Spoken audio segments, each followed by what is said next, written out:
Fala aí, galera. Quero trazer para vocês uma oportunidade que eu olhei, tá na minha cabeça desde o dia de ontem, então vou gravar aqui meio que sem roteiro, meio que no improviso para poder trazer rápido isso daqui para vocês, porque a oportunidade às vezes passa rapidamente, né? E o que que essa oportunidade, segundo as minhas análises, estão dizendo? Estão dizendo que nós temos um fundo descontado. Agora, é importante uma coisa, isso aqui não é uma recomendação de investimentos, isso daqui é uma análise que eu fiz, é minha opinião e o que eu estou fazendo. Talvez não faça sentido para você, eu encorajo você a fazer as suas análises. O que eu quero mostrar para você é o meu ponto de vista, que talvez abra teu olho e diga, cara, isso daí faz sentido, hein? Vou dar mais uma pesquisada aqui e se meus estudos forem igual ao do Guto, aí eu vou comprar esse fundo imobiliário. Esse é o objetivo. Nunca tome decisão com base no que uma pessoa fala só porque ela falou. Então vamos lá, o que eu quero trazer para vocês é sobre o BCRI11. Primeiro eu vou explicar para quem não conhece o que é esse fundo de uma maneira bem rápida. Ele é um fundo de recebíveis imobiliários. O que é isso? É um fundo que trabalha com títulos de dívida lastreados em imóveis, beleza? Não vou entrar muito a fundo o que é isso, mas ele é um título de dívida. Ele foi o primeiro fundo de CRI, que é o título de dívida, né, crédito de recebíveis imobiliários, que existiu no Brasil.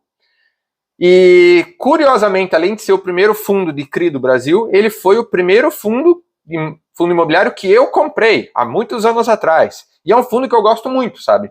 Por quê? Porque é um fundo que sempre pagou bem, sempre foi estável, sempre foi legal, nunca teve nenhum escândalo. É um fundo muito legal e ele trabalhava abaixo do radar, assim. Não é aquela coisa que está explodida na mídia que todo mundo conhece, que todo mundo fala. E recentemente esse fundo caiu muito, cara, desabou o fundo, entendeu? E daí eu fui tentar entender e ver se isso é uma oportunidade ou se isso é um problema. Eu tenho 3 tipos de fundo imobiliário. Os fundos imobiliários, que é o resto, que eu não olho muito, lá tá fundo de shopping, que eu acho uma porcaria, fundo de hotel, fundo de hospitais, fundo de educação. Eu odeio esses fundos, eles não funcionam, não sei por que compram, mas enfim, se quer comprar, compra, seja feliz. Mas na minha análise, não funciona, eu acho uma porcaria. Segundo tipo de fundo, são fundos que vale a pena dar uma olhada. Então são fundos que estão no caminho legal, mas ainda são meio novos, ou tem algum ponto de atenção, mas vale a pena acompanhar. E o terceiro tipo de fundo são os fundos que eu chamo de fundos relógio suíço. Por que tem esse nome? Porque funciona igual um relógio suíço. Eles pagam certinho, não tem escândalo de rolo, de corrupção, de sei lá, não dá problema no fundo, entendeu? É um reloginho suíço que você pode confiar que ele vai funcionar. E o BCR11 tá nessa classificação de fundo para mim. É um fundo que eu tenho, sempre tive, e essa queda no mercado levantou um sinal que, pô, bate uma oportunidade ou não é? Vamos trocar uma ideia sobre meu ponto de vista e se isso é ou não nesse vídeo. Então me acompanha. Vamos para a tela aqui dar uma olhada no status VEST, como é que está esse fundo. Então vamos ver, esse fundo, ele tá a cotação dele hoje está em 81,87. 81, 82 reais. Veja que, se eu jogar o gráfico de 5 anos aqui, ele trabalhava em 5, daí subiu um pouco aqui até 130 lá, foi de 100 para 130, teve o Covid, caiu e ficou trabalhando nessa faixa aqui, ó, entre 100 e 110, às vezes subindo um pouco, e daí começou a cair e nos últimos 30 dias, daqui, degringolou, zoou o fundo. Ele saiu aqui de 90, 95 reais até os 82, caiu 13, 14%. Isso é uma situação muito drástica para um fundo imobiliário. Investidor de fundo imobiliário não está muito acostumado com isso, é difícil acontecer isso. Agora, presta atenção numa coisa. Oportunidade só aparece quando está tendo alguma coisa que faz o preço cair. Você nunca vai ver um negócio bom, bonito e barato. Oportunidades acontecem em momentos de desespero, em momentos de coisas de, ai meu Deus, vai acabar o mundo, entendeu? E nesse mercado de fundo imobiliário, o pessoal se desespera demais. Mas vamos continuar aqui, vamos olhar mais a fundo. A gente viu que a cotação dele então está caindo, mas por que está caindo? Não sei, só vi que está barato.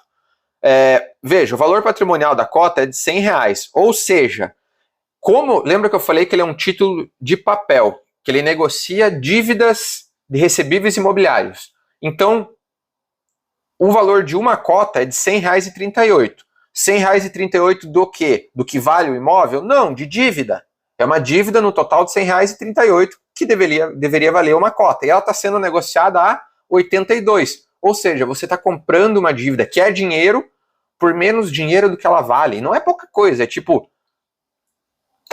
se o PVP tem 0,82, tem 18% de desconto que você está comprando. Cara, é estranho. Será que é um desconto ou não? Não sei, não tem informação para isso ainda. Vamos ver aqui, como é que ele está de caixa. Está com 5% de caixa. Pô, legal, na minha opinião, na minha análise, isso diverge de pessoa para pessoa, 5% é um valor muito legal de ter de caixa em um fundo. O que é esse caixa? É o que o fundo imobiliário pode usar para poder cobrir alguma coisa. Quando ele precisa de dinheiro, ele vai usar a caixa. Se ele tiver uma caixa muito baixa, tipo, digamos que aqui está com 1% ou 0,5%, se ele precisar de dinheiro, ele não tem, que pode ser um problema. Se ele tem um valor de caixa muito alto, sei lá, 10, 15, 20%, pô, por que tem tanto em caixa? Por que não investe isso em um outro CRI, uma outra coisa que vai trazer uma rentabilidade maior? Então, ter muito pouco é ruim, ter muito também é ruim. O bom é ter ali 5, 4, 3, 7, são valores que eu acho legal. Beleza, vamos continuar descendo aqui. O que a gente tem? Aqui é toda a distribuição de dividendos dele desde quando ele existiu. Então tá no máximo aqui, desde quando ele existiu. Veja que ele sempre pagou provento todo mês, tem uma oscilação ou outra de acordo com o mês, mas isso é normal ainda mais em fundo de papel. Que, aliás, eu também gosto muito de fundo de papel porque eles costumam pagar um pouco mais do que fundo de tijolo. Apesar da cota não valorizar, eles costumam pagar mais. E veja, cara, normal, reloginho suíço, pagando todo mês, bonitinho. Pô, não consigo ver nada de estranho aqui acontecendo. Vamos lá, título de papel, investidores geral. Onde é que está o problema? Aqui, ó, o patrimônio do fundo. O quanto ele tinha de dinheiro total, em milhões. Cara, fez uma emissão, subiu, fez emissão, subiu, fez emissão, subiu. Aqui caiu um pouco, mas nada preocupante também. Os relatórios dele também não vai ter nada preocupante. Eu não vi nada de estranho, sabe? Aqui que cai uma coisa estranha. Ó. Nesse ponto, esses 3 fundos, agora volta para a tela cheia. Esses 3 fundos imobiliários, eles estão bem polêmicos. E aquilo dali que vocês viram quer dizer que o BCRI, ele tem esses fundos em carteira. Ele tem o DEVA, o HCTR e o VSLH11 em carteira. Esses fundos, eles são fundos de alto risco, da mesma gestora, que eles têm uma série de escândalos, que eles ficam um emprestando dinheiro, um comprando cota do outro, então, na prática, isso infla a taxa que é paga de... fugiu o nome. Taxa de administração. Isso infla a taxa de administração que cada fundo recebe, só que tem um problema maior. Esses fundos, eles estão muito expostos a um tal do circuito de compras. O circuito de compras, ele é um shopping popular no centro de São Paulo, tipo uma feira do Brás lá, tá ligado? Que tá em construção e, cara, uma vez por mês vem alguma notícia de um escândalo ali de desvio de dinheiro, de corrupção, de problema, e não sei, cara, uma série de problemas assim que é cabeludo desse empreendimento. E os 3 estão muito expostos, tanto o DEVA quanto a HCTR quanto o VSLH estão expostos ao circuito de compras. Eu não sei exatamente o quanto, mas eu vou chutar aqui que vamos dizer que é 10% de tudo que esses fundos imobiliários são, é do circuito de compras, tá? Chutando um valor. Eu acho que deve ser até um pouco menos. Então aqui começa o primeiro alerta. Não, beleza, mas então vamos dar uma olhada agora no relatório gerencial do BCRI 11. Então, abrindo aqui o relatório gerencial, inclusive eu recomendo para quem não tem o costume de olhar isso aqui, de vez em quando dá uma olhada, que é bom ver os fundos que você tem, dar uma lida, que não precisa fazer todo mês, cara, mas dá uma olhadinha de vez em quando para você começar a se familiarizar com isso. Então vamos descer aqui, o que a gente vê? A gente ali vê as demonstrações financeiras, o quanto foi o resultado do FII, a liquidez, total de receitas, quanto foi distribuição por cota, resultado líquido, beleza. E aqui a gente tem o acréscimo e decréscimo da reserva dele, que está lá em 5% que a gente falou. Veja, ele está gerando, em agosto ele gerou, em setembro ele gerou 170 mil, daí em outubro ele precisou tirar 22 mil da reserva, em novembro precisou tirar 272 mil da reserva, em dezembro gerou 50, em janeiro gerou mais 50 mil. Cara, nada muito anormal aqui, né? Tipo, acontece é normal de fundos imobiliários terem que tirar um pouco da reserva, que nem aconteceu no mês de novembro aqui, para tentar manter um pouco estável o pagamento de dividendos. Ainda mais em fundos de papel. Isso é extremamente normal e ele tem grana para isso e a reserva serve para isso. Então não vejo nada de estranho aqui acontecendo. Inclusive porque em outubro, novembro, a gente teve uma baixa de uma deflação, né? E esse fundo aqui é muito amparado pelo IPCA. Ele está ancorado, praticamente todo ele está ancorado no IPCA. Então é esperado que quando teve deflação caísse um pouco. Bom, beleza, vamos seguir. Aqui também a gente não vê nada de muito anormal, patrimônio do fundo. Cara, nada assim de muito preocupante aqui. Só que a hora que a gente desce, lembra que a gente falou, ó, aqui são todos os CRI que estão nele, que fazem a composição da carteira, que fazem o BCR11 ser quem ele é, e o percentual aqui do lado deles. Lembra que a gente pegou e falou da desgracinha do circuito de compras? Tá aqui, ó. BCR11 também tem o circuito de compras. Só que ele tem 3,76% da carteira dele é o circuito de compras, beleza? E o que mais que ele tem? Ele também tem os fundos que deram problema. Ele também tem, descendo aqui, tem um monte de outros CRI, e aqui no fundo a gente consegue ver os fundos DEVA11, HCTR e VCLH, que eles também estão apanhando pra caramba no mercado, e assim, são fundos de alto risco. Quando eles estão, e como tudo em renda variável, quanto maior o risco, maior o retorno. Esses fundos, eles já foram muito queridinhos no mercado, quando eles estavam entregando altos retornos. Agora, quando o risco apareceu e começou a dar problema, porque o risco era inerente, a galera começou a sovar e descer cacete nos fundos, entendeu? Tá certo que boa parte é com razão, não tô falando que os fundos são muito bons, porque eles fazem uns cambalachos lá que não é legal. Mas começaram a bater demais no fundo e os fundos estão caindo um monte. E quanto que representa eles? Guarda esse valor aqui, ó. Ou melhor, vamos fazer uma continha de padeiro. Representa isso daqui. Então vamos, continha de padeiro. A gente viu lá em cima que o BCR11 está com desconto de 18%, certo? Então ele está valendo 18% a menos do que ele deveria valer. E ele tem o DEVA11, não, deixa eu fazer um pouco diferente. Ele tem o DEVA11 representa 3,62% da carteira. Ele tem o HCTR11, que representa 3,09% da carteira. E ele tem o VSLH11, que representa 2,04% da carteira. E ele também tem, propriamente, o circuito de compras.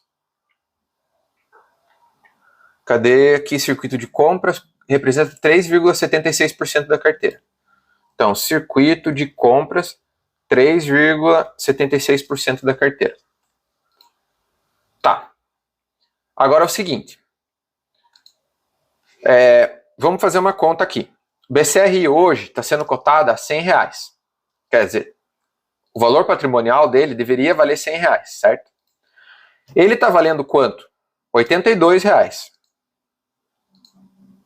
Ou seja, se eu pegar 82 dividir por 100, dá 0,82, que é o PVP.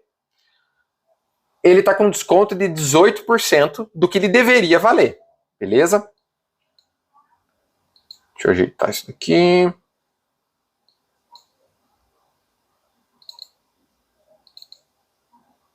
Está com desconto de 18%. Agora, vamos imaginar, volta para a tela cheia. Vamos imaginar que esse circuito de compras que só dá problema, vamos imaginar que ele exploda, que não valha mais nada, dê um calote, e isso é muito improvável de acontecer. Por quê? Porque ele tem garantias, cara. Porque tem garantias do circuito de compras. Se ele deixar de pagar, os fundos imobiliários que financiaram o circuito de compras, entre eles BCRI, VSLH, HCTR e DEVA, eles podem acionar a justiça para poder pegar essas garantias. Ele vai reaver 100% do valor? Não vai reaver 100%. Mas ele vai reaver uma boa parte. Quanto? Não sei, cara. Mas ele não vai perder tudo, entendeu? Mas assim, vamos considerar que exploda tudo, pegue fogo, sei lá, e ele não consiga nada, não consiga reaver nada. Então volta para cá. Então, vamos dizer que ele não consiga reaver nada, certo? Se ele não conseguir reaver nada, ele vai perder, então, os 3,76% que representa o circuito de compra, certo? Só que o DEVA, o HCTR e o VSLH, eles não são somente o circuito de compra, senão estaria aqui 4 circuitos de compras. Eles não são só isso. Eles são o rolo que eles são, que um empresta para o outro, mas eles também têm outros ativos, outros CRIs, outras coisas lá dentro. E eu lembro que eu falei que eu achava que era uns 10% chutando alto. Cara, vamos chutar mais alto. Vamos chutar que é 20%, certo? Que 20% de cada um desses fundos imobiliários é o circuito de compras. E vamos imaginar ainda mais que esses 20% que eles não consigam acionar as garantias e perca tudo, que é, cara, extremamente impossível de acontecer e não é 20%. Mas vamos fazer assim, então eu vou dizer que 20% desse cara aqui vai ser perdido. Então representa 0,72% do que está no BCRI. E a mesma coisa para os de baixo, tá? Então, se o circuito de compras explodir, o BCRI, como ele investe direto no circuito de compras, ele vai perder esse 3,76% do próprio circuito, mais 0,72% do DEVA, 0,62% HCTR e 0,41% do VSLH. Se eu somar tudo isso daqui, vai me dar um total de 5,51%. Volta para cá. Se o circuito de compras explodir e não pagar ninguém, e ninguém conseguir receber o dinheiro, que é uma coisa extremamente improvável, através das garantias, e extrapolando, considerando que os outros 3 fundos imobiliários, que não são tão bons, tenham 20%, que não é 20%, eu acho que é metade disso, o BCRI vai perder 5,5% do valor de mercado dele. Então, ou seja, se isso acontecer, o valor da cota, voltando para cá, o valor da cota, que era de R$100, vai ter que estar valendo ali R$ 94,50, certo? É o quanto deveria estar valendo se explodir. Agora, isso não vai acontecer, cara. E hoje, o valor da cota está em 82. O valor da cota está em 82. Cara, será que tem algum outro problema nesse fundo imobiliário que a gente não está vendo, ou será que isso é um desconto? Vamos voltar para o relatório gerencial. Vamos dar uma olhada em mais uma coisa. Vamos ver como é... Aqui tem todos os CRIs. Vamos ver como é que está estruturado os CRIs. Então tá aqui, ó. 5% são... Esses 5% ali é de FI. Os 8,76% são os outros fundos imobiliários que tem, que a gente fez a soma ali. O resto é CRI. Tá. A gente vê que ele está basicamente concentrado aqui em IPCA, 76% dele é em IPCA, e agora aqui vamos pensar numa coisa, volta para a tela grande. Vamos pensar uma coisa. A gente está vendo uma luta aí, uma queda de braço entre o Banco Central e o nosso excelentíssimo presidente Luiz Inácio Lula da Silva, que quer derrubar a taxa de juros, quer derrubar a Selic na base da bordoada. E parece que ele não aprendeu o que acontece quando faz isso, né?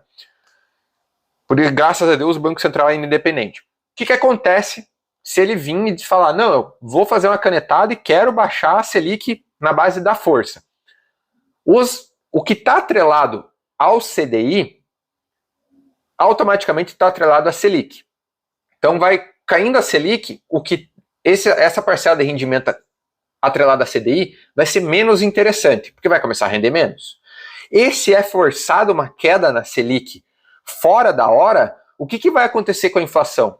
Quando você dá mais crédito do que deveria, sendo que a economia não está no bom momento para isso. Você aumenta a inflação. Foi isso que aconteceu em 2015 lá, que a nossa excelentíssima Dilma fez a inflação lá para casa de chapéu, né? Estava maior do que está agora. Então, você ter ali, que nem esse fundo imobiliário, o BCRI, que está com, bem dizer, 3/4, 76% dele atrelado ao IPCA, nesse momento, de acordo com a minha análise, é mais interessante do que está atrelado ao CDI. Voltando para cá, e veja aqui, é o IPCA mais 7,4%, então é um valor legal. Como é que está os setores? Está distribuído ali boa parte em corporativo, que na minha opinião é uma boa. Daí você tem pouco em multipropriedade, tem um pouco em shopping, tem um pouco em residencial, eu não gosto muito desses, mas é pouco, está distribuído. Ah, beleza, tá ok, cara.